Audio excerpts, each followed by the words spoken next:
ಹೇ guys, ಎಲ್ಲರಿಗೂ ನಮಸ್ಕಾರಗಳು. Welcome back to soccer stories. Top cricketing ಅಪ್ಡೇಟ್ಸ್ಗೆ ಎಲ್ಲರಿಗೂ ಸ್ವಾಗತ. Welcome back. ಹೋಗ್ಬಿಡೋಣ ಮೊದಲನೇ ಅಪ್ಡೇಟ್ಗೆ. ಯಾವುದೋ ಡೆಲ್ಲಿ ಇದ್ದಂಗೆ ಜಸ್ಟಿನ್ ಬರ್ತಾ ಇದೆ ಅಪ್ಡೇಟು. ನೆನ್ನೆ ಅಪ್ಡೇಟ್ ಬಂದಿದ್ದೇನು ಅಂತಂದರೆ, ಸೂರ್ಯಕುಮಾರ್ ಯಾದವ್ ಅವರು ಕ್ಯಾಪ್ಟನ್ಸಿನ ನಿಭಾಯಿಸ್ತಾ ಇದ್ದಂಗೆ ಅವ್ರು ಹೇಳಿದರು ಸ್ವಲ್ಪ ಇಲ್ಲೆನ್ಸ್ ಇದೆ, ಅವರಿಗೆ ಸ್ವಲ್ಪ ಪ್ರಾಬ್ಲಮ್ ಆಗೋಗ್ಬಿಟ್ಟಿದೆ, ಅದಕ್ಕೋಸ್ಕರ ಅವ್ರು ಮಿಸ್ ಮಾಡ್ಕೋತಾರೆ ಈ ಮ್ಯಾಚ್ನ ಅಂತ ಕ್ಲಿಯರ್ ಕಟ್ ಕ್ಲಾರಿಟಿನ ಕೊಟ್ಟಿರಲ್ಲ. ಏನು ಆಗಿದೆ, ಏನು ಪ್ರಾಬ್ಲಮ್ಮು, ಏನು ಎತ್ತ ಅಂತ. ಸೊ ಇವಾಗ ಬರ್ತಿದೆ ಅಪ್ಡೇಟು. ಹಾರ್ದಿಕ್ ಪಾಂಡ್ಯ ಅವರು ಕರೆಂಟ್ಲಿ ಬೆಂಗಳೂರಲ್ಲಿ ಇದ್ದಾರಂತೆ, NCA ಇದ್ದಾರಂತೆ, ಸೆಂಟರ್ ಆಫ್ ಎಕ್ಸಲೆನ್ಸಲ್ಲಿ ಇದ್ದಾರಂತೆ. ಸೊ ಅಲ್ಲಿ ಒಂದು ಟ್ರೀಟ್ಮೆಂಟ್ನ ತಗೊಂತ ಇದ್ದಾರಂತೆ, ರಿಹ್ಯಾಬ್ ಎಲ್ಲ ಮಾಡಿಕೊಂಡು ಏನೋ ಅವ್ರಿಗೆ ಸ್ವಲ್ಪ ಬ್ಯಾಕ್ ಸ್ಪ್ಯಾಸಮ್ ಆಗಿದೆ ಅಂತ ಅಪ್ಡೇಟು ಬಂದಿದೆ. ಸೊ ಬ್ಯಾಕ್ ಸ್ಪ್ಯಾಸಮ್ ಏನಾದ್ರು ಆಯಿತು ಅಂದರೆ ಪಟ್ಟಣಂಗೆ ಬಂದ್ಬಿಟ್ಟು ಅವರು ನೆಕ್ಸ್ಟ್ ಮ್ಯಾಚ್ ಜಾಯ್ನ್ ಆಗಿಬಿಡ್ತಾರೆ, ನೆಕ್ಸ್ಟ್ ಮ್ಯಾಚ್ ಆಡ್ಬಿಡ್ತಾರೆ ಅನ್ನೋ ಥರ ಎಲ್ಲ ಆಗೋದಿಲ್ಲ. NCA ಇಂದ ಅವರು ಕ್ಲಿಯರೆನ್ಸ್ನ ತೊಗೊಂಡು ಬರಬೇಕಾಗತ್ತೆ. ಸೊ ಇಂಜುರಿ ಆಗಿದೆ ಅಂತ ಅಪ್ಡೇಟು ಬರ್ತಾ ಇದೆ ಮಗ.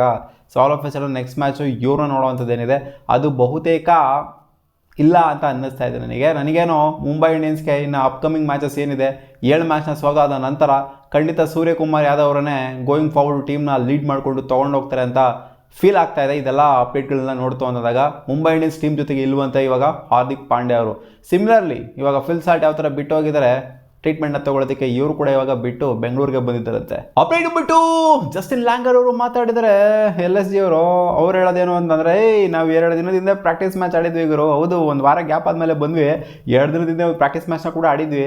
30 ಬಾಲಿಗೆ 95ನ ಹೊಡೆದ್ಬಿಟ್ಟಿದ್ರು ರಿಷಬ್ ಪಂತ್ ಅವರು ಪ್ರಾಕ್ಟೀಸ್ ಮ್ಯಾಚಲ್ಲಿ. ಏನಿದು ರಿಷಬ್ ಪಂತ್ ಅವ್ರು ಹಿಂಗೆ ಆಡ್ತವ್ರೆ ಅಂತ ನಮಗೆ ಫೀಲ್ ಆಗುತ್ತೆ. ಪ್ರಾಕ್ಟೀಸ್ ಮ್ಯಾಚಲ್ಲಿ 95 ಹೊಡೋರಂತೆ, ಎಲ್ಲಿ ನೋಡ್ತು ಅಂದರೆ ಈ ಥರ ಆಡ್ತಾರೆ. 30 ಬಾಲಿಗೆ 95. ಪ್ರಾಕ್ಟೀಸಲ್ಲಿ ಆಡೋದೇ ಬೇರೆ, ಪ್ರಾಕ್ಟೀಸಲ್ಲಿ ಯಾವುದೇ ಪ್ರೆಷರ್ ಇರೋದಿಲ್ಲ, ಪ್ರಾಕ್ಟೀಸಲ್ಲಿ ದಿಲ್ದಾರಾಗಿ ಆಡ್ಬೋದು, ಔಟ್ ಆದರೂ ಪ್ರಾಬ್ಲಮ್ ಇಲ್ಲ ಅಂದ್ಕೊಂಡು ಆಡ್ಬೋದು. ಬಟ್ ರಿಯಲ್ ಮ್ಯಾಚೇ ಬೇರೆ, IPL ಮ್ಯಾಚೇ ಬೇರೆ, ಪ್ರಾಕ್ಟೀಸ್ ಮ್ಯಾಚೇ ಬೇರೆ. ಸೊ ಅದು ಎವಿಡೆಂಟಾಗಿ ಕಾಣಿಸುತ್ತೆ. ಪ್ರಾಕ್ಟೀಸಲ್ಲಿ ನೋಡಿದ್ವಲ್ಲಪ್ಪ ನಾವು, RCB ಪ್ಲೇಯರ್ಸ್ ಆಗಿರ್ಬೋದು, ಇನ್ನು ಸುಮಾರು ಜನ ಪ್ಲೇಯರ್ಸ್ಗಳಾಗಿರ್ಬೋದು, ಇವರು ಹೊಡೆದಿದ್ರಲ್ಲ. KKRನ ರಘುವಂಶಿನೂ ಹೊಡೆದಿರಲ್ಲ, ಸೆಂಚುರಿ ಹೊಡೆದ್ಬಿಟ್ಟಿದ್ರು. 45 ಬಾಲಿಗೆ ಸೆಂಚುರಿ ಹೊಡೆದ್ಬಿಟ್ಟಿದ್ರು ಪ್ರಾಕ್ಟೀಸ್ ಮ್ಯಾಚಲ್ಲಿ. ಟೂರ್ನಮೆಂಟ್ ಆಗಿ ನಮ್ಮ ಮುಂಚೆ ಹೊಡೆದ್ಬಿಟ್ಟವ್ರ ಸೆಂಚುರಿನ ಇವಾಗ ಬಂದ್ಬಿಟ್ಟು ಹೊಡೆಯೋಕ್ಕಾಗಿಲ್ಲ ತಾನೆ. ಸೊ ಪ್ರಾಕ್ಟೀಸೇ ಬೇರೆ, ಇದೇ ಬೇರೆ. ಆ್ಯಂಡ್ ಇವರ ಸೆಲ್ಫ್ಲೆಸ್ನೆಸ್ ಬಗ್ಗೆ ಮಾತಾಡಿದರೆ ಸ್ವಲ್ಪ ಹೌದು ಸೆಲ್ಫ್ಲೆಸ್ ಅಂತ ಹೇಳ್ಬೋದು, ಒಂದು ರೇಂಜಿಗೆ ಸೆಲ್ಫ್ಲೆಸ್ ಅಂತ. ಯಾಕೆಂದರೆ ಅವರ ಒಂದು ಬ್ಯಾಟಿಂಗ್ ಆರ್ಡ್ರನ್ನ ಬಿಟ್ಕೊಂಡು ಕೊಟ್ಟಿದ್ದಾರೆ ನಿಕೋಲಸ್ ಪೂರನ್ಗೆ. ಫಾರ್ಮಲ್ಲಿ ಇಲ್ಲ ಅಂತ, ಮೇಲ್ಗಡೆ ಹೋಗೋ ಗುರು ನೀನು ಅಂತ ನೆನೆ ಕಳಿಸಿದ್ರು. ಇದಂತೂ ಆಕ್ಸೆಪ್ಟ್ ಮಾಡ್ಬೋದು, ಇಲ್ಲ ಗುರು ಸೆಲ್ಫ್ಲೆಸ್ ಆಗಿ ಕೆಳಗಡೆ ಬಂದರು ಅಂತ. ಆ್ಯಂಡ್ ಅವರು ಕೂಡ ಏನು ಫಾರ್ಮಲ್ಲಿ ರಿಷಬ್ ಪಂತ್ ಅಂತ ಹೆವಿ ಪೀಕ್ ಫಾರ್ಮಲ್ಲಿಲ್ಲ. ಅವ್ರಿಗೂ ಕೂಡ ಅವರ ಒಂದು ಸ್ಥಾನ ವೇರಿ ಮಾಡ್ಕೊಬೇಕು, ಕೆಳಗಡೆ ಬರ್ಬೇಕು ನಾನು ಅಂತ ಒಂದು ಇರ್ಬೋದು, ಥಾಟ್ ಪ್ರಾಸೆಸ್ ಇರ್ಬೋದು. ಸೊ ಅದು ಕೂಡ ಆಗಿರುತ್ತೆ. ಆ್ಯಂಡ್ ಇವ್ರನ್ನೂ ಕೂಡ ಮೇಲ್ಗಡೆ ಕಳ್ಸೋಣ, ಒಂದು ಸ್ವಲ್ಪ ಸ್ಥಾನನ ಪಲಾಟ ಮಾಡ್ತು ಅಂತಂದರೆ ಏನಾದ್ರು ಟೀಮು ಪಲಾಟ ಆಗ್ಬೋದು ಅಂತ ಅನ್ಕೊಂಡ್ರು. ಬಟ್ ಆ ಪಲಾಟನೂ ಆಗಲಿಲ್ಲ, ಏನೂ ಆಗಲಿಲ್ಲ, ಅದೇ ಪೊಸಿಷನಲ್ಲಿ ಅವರೇ. ಅಪ್ಡೇಟ್ ನಂಬರ್ 3, ಬಿಗ್ ನ್ಯೂಸ್ ಮಗ. ಚಿನ್ನಸ್ವಾಮಿ ಸ್ಟೇಡಿಯಮು ಪ್ಲೇ ಆಫ್ಸ್ನ 2 ಮ್ಯಾಚು ಹೋಸ್ಟ್ ಮಾಡಬೇಕು ಅನ್ನೋ ಥರ ಸೀನ್ ಇತ್ತು ಮುಂಚೆ.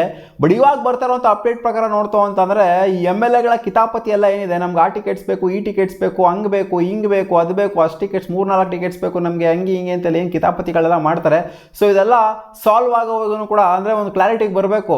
ಕ್ಲಾರಿಟಿಗೆ KCA ಇವ್ರ ಹತ್ರ ತೊಗೊಬೇಕು. ಇಲ್ಲ ಗುರು ನಿಮ್ಗೆ ಇಷ್ಟೇ ಇಲ್ಲಾಂದರೆ ಅಷ್ಟೇ, ನಿಮಗೆ ಕೊಡಲ್ಲ, ಹಂಗೆ ಹಿಂಗೆ ನಿಮ್ಗೆ ಇಷ್ಟು ಕೊಡ್ತೀವಿ ಅಂತ ಫುಲ್ ಫಿಟ್ ಆಯಿತು ಅಂತಂದರೆ ಮಾತ್ರ ಚಿನ್ನಸ್ವಾಮಿ ಸ್ಟೇಡಿಯಂಗೆ ಪ್ಲೇ ಆಫ್ಸ್ನ 2 ಮ್ಯಾಚು, ಫೈನಲ್ಲು ಮತ್ತು ಕ್ವಾಲಿಫೈಯರ್ 2 ನಡೆಸಬೇಕು ಅಂತ ಅಂದ್ಕೊಂಡಿದ್ರು.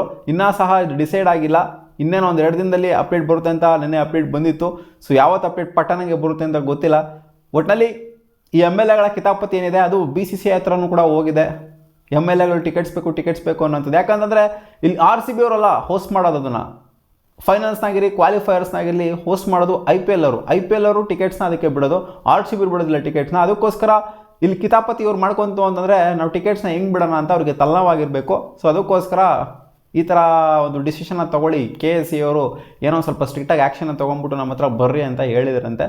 ಸೊ ಕ್ಲಾರಿಟಿ ಸಿಕ್ತು ಅಂತಂದರೆ ಖಂಡಿತ ಹೋಸ್ಟ್ ಮಾಡ್ತಾರೆ.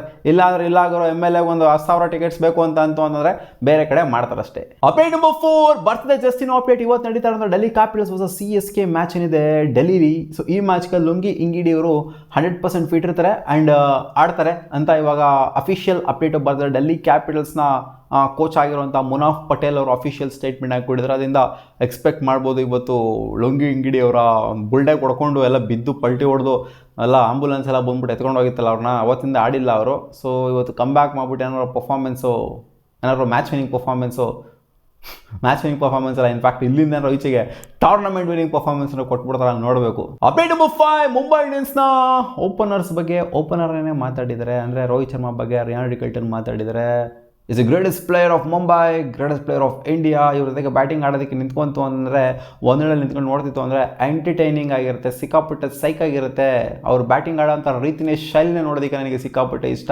ಇವ್ರು ಲೆಫ್ಟ್ ಹ್ಯಾಂಡ್ರು, ಅವ್ರು ರೈಟ್ ಹ್ಯಾಂಡ್ರು. ಸೊ ಇವ್ರ ಬ್ಯಾಟಿಂಗ್ ನೋಡೋದಕ್ಕೆ ಅವ್ರಿಗೂ ಇಷ್ಟ ಆಗುತ್ತೆ ಅಂತ ಕಾಣಿಸುತ್ತೆ. ಯಾಕಂದರೆ ಇವರು ಕೂಡ ಲೀಲಾ ಚಾಲುವಾಗಿ ಹೊಡಿತಾರೆ. ಏನು ಗುರು ಇಷ್ಟನ ಶಾಟು ಅನ್ನೋ ಥರ ಅನಿಸುತ್ತೆ. ರಿಯಾನ್ ರಿಕಲ್ಟನ್ ಹೊಡಿತಾರಂಥ ಶಾಟ್ಗಳನ್ನ ನೋಡ್ತು ಅಂತಂದಾಗ ಹೌದು, ಇವ್ರು ಹೇಳಿರೋದೇನು ಅಂತಂದರೆ ರೋಹಿತ್ ಶರ್ಮಾ ಅವ್ರ ಬಗ್ಗೆ get some shots that I could only have in my wildest dream. ನನ್ನ ಕನಸಲ್ಲಿ ನಾನು ಅಂದ್ಕೊಂಡಿರ್ತೀನಿ ಆ ಥರ ಶಾಟ್ನ ಹೊಡಿಬೇಕು ಅಂತ. ಸೊ ಆ ಶಾಟ್ನ ಕಣ್ಮುಂದೆ ನೋಡುವಾಗ ಹೆಂಗೆ ಅನ್ಸುತ್ತೆ ಗೊತ್ತಾ, ಥ್ರಿಲ್ ಆಗೋಗ್ಬಿಡುತ್ತೆ. ಆ ಥರ ಶಾಟ್ಗಳನ್ನ ರೋಹಿತ್ ಶರ್ಮಾ ಹೊಡಿತಾರೆ. ಸಿಕ್ಕಾಪಟ್ಟೆ ಇಂಪ್ರೆಸಿವ್ ಪ್ಲೇಯರ್ ರೋಹಿತ್ ಶರ್ಮಾ. ಅವ್ರ ಬ್ಯಾಟಿಂಗ್ನ ನೋಡೋದಕ್ಕೆ ನನಗೆ ಇಷ್ಟ ಅಂತ ಹೇಳಿದ್ದಾರೆ. ಅಪ್ಡೇಟ್ ನಂಬರ್ 6, ದಿನೇಶ್ ಕಾರ್ತಿಕ್ ಅವರು ರೀಸೆಂಟಾಗಿ RCB ಪಾಡ್ಕಾಸ್ಟ್ ಮಾಡ್ತು. ಅದರಲ್ಲಿ ಒಂದು ಸ್ಟೇಟ್ಮೆಂಟ್ ಹಾಕಿ ಕೊಟ್ಟಿದ್ದಾರೆ. ನಾನು T20 ವರ್ಲ್ಡ್ ಕಪ್ ವಿನ್ನಿಂಗ್ ಸ್ಕ್ವಾಡಲ್ಲೂ ಕೂಡ ಇದ್ದೆ, ಅಂದರೆ ಅದನ್ನು ಕೂಡ ನೋಡ್ಬಿಟ್ಟಿದ್ದೀನಿ. T20 ವರ್ಲ್ಡ್ ಕಪ್ ಗೆದ್ದಿದ್ದನ್ನ, ಜೊತೆಗೆ ನಾನು ಮುಂಬೈ ಇಂಡಿಯನ್ಸಲ್ಲೂ ಕೂಡ ಗೆದ್ದಿರೋದನ್ನು ನೋಡಿದ್ದೆ, ಮುಂಬೈ ಇಂಡಿಯನ್ಸಲ್ಲೂ ಕೂಡ ಇದ್ದೆ. ಬಟ್ ನನಗೆ ಫೀಲ್ ಆಗಿದ್ದು ಜಾಸ್ತಿ ಯಾವುದು ಅಂತಂದರೆ RCB ಗೆದ್ದಿದ್ದು. RCB 18 ವರ್ಷ ಆದ ನಂತರ ಟ್ರೋಫಿನ ಗೆಲ್ತಲ್ಲ, IPL ಟ್ರೋಫಿ ಗೆಲ್ತಲ್ಲ. ವಿರಾಟ್ ಕೊಹ್ಲಿ ಇಂಟಿಯರ್ಸ್ ಜೊತೆಗೆ RCB ಫ್ಯಾನ್ಸ್ ಆ ರೇಂಜಿಗೆ ರೊಚ್ಚಿ ಗೆದ್ದಿದ್ರು. ಸೊ ಇದನ್ನೆಲ್ಲ ನೋಡೋದಕ್ಕೆ ನಾನು ಸಿಕ್ಕಾಪಟ್ಟೆ ಅದನ್ನು ಒಂಥರ ಇಷ್ಟಪಟ್ಟಿದ್ದೆ. ನಾನು ಇಲ್ಲಾಗೋರು ಟ್ರೋಫಿನ ಗೆಲ್ಲಿಸಲೇಬೇಕು, RCBಗೆ ಟ್ರೋಫಿ ಬರಲೇಬೇಕು RCBಗೆ ಅಂತ ನಾನು ಸಿಕ್ಕಾಪಟ್ಟೆ ವೆಯ್ಟ್ ಮಾಡಿದ್ದೆ. ಯಾವುದಕ್ಕೂ ಕೂಡ ನಾನು ವೆಯ್ಟ್ ಮಾಡಿರಲಿಲ್ಲ, ಬಟ್ RCBಗೆ ಮಾತ್ರ ನಾನು ವೆಯ್ಟ್ ಮಾಡಿದ್ದೆ. T20 ವರ್ಲ್ಡ್ ಕಪ್ ವಿಚಾರದಲ್ಲೂ ವೆಯ್ಟ್ ಮಾಡಿಲ್ಲ, ಮುಂಬೈ ಇಂಡಿಯನ್ಸ್ ವಿಚಾರದಲ್ಲೂ ನನಗೆ ವೆಯ್ಟಿಂಗ್ ಅಂತ ಅನಿಸಿರಲಿಲ್ಲ. ಒಂಥರ ನನಗೇನೋ ಒಂಥರ ಹಿರಿಮೆ ಅಂತಲೂ ಕೂಡ ಅನಿಸಿಲ್ಲ. ಬಟ್ RCBಗೆ ಟ್ರೋಫಿ ಗೆಲ್ತಾ ಇದ್ದಂಗೆ ನನಗೇನೋ ತಲೆ ಮೇಲೆ ಬಂದು ಕೂತ್ಕೊಂಡಂಗಿತ್ತು. ಯಾಕಂದರೆ AB de Villiers ಆಗಿರಲಿ, ಕ್ರಿಸ್ ಗೇಲ್ ಆಗಿರಲಿ, legends of the game Virat Kohli ಆಗಿರಲಿ, ಸೊ ಈ ಥರ ಪ್ಲೇಯರ್ಸ್ಗಳು ಟ್ರೋಫಿ ಎತ್ತನ್ನು ನೋಡ್ತು ಅಂತಂದರೆ ಅದು ನೋಡೋದಕ್ಕೇ ಒಂಥರ ಥ್ರಿಲ್ ಆಗುತ್ತೆ ಅಂತ. ಅಪ್ಡೇಟ್ ನಂಬರ್ 7, ಸಂಜೀವ್ ಅವರು ಒಂದು ಸ್ಟೇಟ್ಮೆಂಟ್ ಕೊಡ್ತಾರೆ. LSGಯ ಓನರು ರಿಷಬ್ ಪಂತ್ ಅವ್ರ ಬಗ್ಗೆ ಹೇಳಿದರೆ, it has been a tough season for us, no running away from that. Every one knows how passionate he is about the game and his team. Hopefully we can do it for the owner and our fans ಅಂತ ಹೇಳಿದ್ದಾರೆ. ಓನರ್ಗಾಗಿ ಮಾಡ್ತಾನೆ ಬಿಡೋಗುರು ನಮ್ಮ ರಿಷಬ್ ಪಂತ್, ಫ್ಯಾನ್ಸ್ಗಾಗಿ ಮಾಡ್ತಾನೆ ಬಿಡೋಗುರು ನಮ್ಮ Rishabh Pant. Hopes ಇಟ್ಕೊಂಡಿದ್ದೀವಿ ನಾವು ಇನ್ನೂ ಸಹ ಅಂತ ಹೇಳಿದ್ದಾರೆ. ಗ್ರೌ ನೀನು ಇವಾಗ ಏನು ಹೇಳ್ತಿದ್ಯಾ, ರನ್ನಿಂಗ್ ಬ್ಯಾಕ್ ಇಲ್ಲ, ಹಂಗೆ ಬ್ಯಾಕ್ ಇಲ್ಲ, ಹಿಂಗೆ ಬ್ಯಾಕ್ ಇಲ್ಲ ಅಂತ ಏನು ಹೇಳ್ತಿದ್ಯಾ, ಇದನ್ನು ನೆಕ್ಸ್ಟ್ ಸೀಸನ್ ಅಲ್ಲ ಅದ್ರ ನೆಕ್ಸ್ಟ್ ಸೀಸನ್ ಮುಂಬಿಟ್ಟು ಹೇಳು. ಇಲ್ಲ ರಿಷಬ್ ಪಂತ್ ಅಂತ ನಾವು ರನ್ನಿಂಗ್ ಬ್ಯಾಕ್ ಹೋಗಲ್ಲ, ನಾವು ಹೋಗ್ತೀವಿ ಅವರಿಂದನೇ ಕಾಲಿಡ್ಕೊತೀವಿ, ರಿಷಬ್ ಪಂತೇ ಬೇಕು ನಮಗೆ, ಅವರೇ ಬೇಕು, ಅವರೇ ನಮ್ಮ ಕ್ಯಾಪ್ಟನ್ ಅಂತ ಸಂಜೀವ್ ಅಣ್ಣ ನೀನು ಬಂದ್ಬಿಟ್ಟು ಹೇಳಬೇಕು. 2028ಗೆ ಬಂದ್ಬಿಟ್ಟು ಹೇಳಬೇಕು. 2028 ಆಕ್ಷನ್ ಇರ್ತದಲ್ಲ, ಅದಕ್ಕಿಂತ ರಿಟರ್ನ್ಸ್ ಇರ್ತದಲ್ಲ, ಅಂದರೆ ಮೆಗಾ ಆಕ್ಷನ್ ಬರುತ್ತಲ್ಲ, ಆ ಟೈಮಲ್ಲಿ ರಿಷಬ್ ಪಂತ್ನ ರಿಟರ್ನ್ ಮಾಡ್ಕೊ. ಅವಾಗ ನಾನು ತಲೆ ಬೋಡ್ಸ್ಕೊಬಿಡ್ತೀನಿ ಬೇಕಾದ್ರೆ 2028ಅಲ್ಲಿ. ಅಲ್ಲಾಗಿರೋ ಪಕ್ಕ ಬಿಡ್ತಾರೆ, ನನಗೆ ಗೊತ್ತಿರೋ ಪ್ರಕಾರ ಪಕ್ಕ ಬಿಡ್ತಾರೆ. ನೆಕ್ಸ್ಟ್ ಸೀಸನ್ ಒಂದು ನೋಡ್ತಾರೆ, ಇಲ್ಲ ಅಂದ್ರೆ ಏನಾದ್ರು ಕಾಣಕ್ಕಾಗಿಲ್ಲ ಅಂದ್ರೆ ಪಕ್ಕ 2028ಅಲ್ಲಿ ಹೋಗ್ದಡ್ತಾರೆ. KL ರಾಹುಲ್ ನಾಟಿರೋದು ನೋಡಿಲ್ವ ನಾವು? KL ರಾಹುಲ್ ಆ ಸೀಸನ್ ಕ್ವಾಲಿಫೈ ಮಾಡಿದ್ರೇ ಉನ್ನತ ಮಟ್ಟಕ್ಕೆ ತಗೊಂಡೋದ್ರೇ ನೀವು ಅವ್ರನ್ನ ಹೋಗ್ದಟ್ಟಿದ್ರೆ ಇನ್ನು ಇವ್ರನ್ನ ಬಿಟ್ಬಿಡ್ತೀರಾ? ಅಪ್ಡೇಟ್ ನಂಬರ್ 8, ಜಸ್ಟಿನ್ ಲ್ಯಾಂಗರ್ ಅವರು ಮಾತಾಡಿದರೆ ರೋಹಿತ್ ಶರ್ಮಾ ಅವರ ಬಗ್ಗೆ. ಒಳ್ಳೆ player is, I always new it van he was playing as A opposition player for Australian team. Opposition ಟೀಮ್ಗೆ ಆಡ್ತಾ ಇರ್ಬೇಕಾದ್ರೆ ನನಗೆ ಗೊತ್ತಿತ್ತು ರೋಹಿತ್ ಶರ್ಮಾ ಎಂಥ ಕಿಲಾಡಿ ಪ್ಲೇಯರು, ಎಂಥ ಪಂಟ್ರು, ಎಂಥ ಪ್ರಾಂಗು ಅಂತ ಗೊತ್ತಿತ್ತು ಅಮ್ಮ ನನಗೆ. ನಾನು ಇನ್ನೂ ಜಾಸ್ತಿ ಹೇಳ್ತೀನಲ್ಲ, ಅವ್ರು ಹೇಳ್ತೀನಿ ಜಾಸ್ತಿ ಹೇಳ್ತೀನಿ, ಎಕ್ಸಾಜುರೇಟ್ ಮಾಡಿಬಿಟ್ಟು.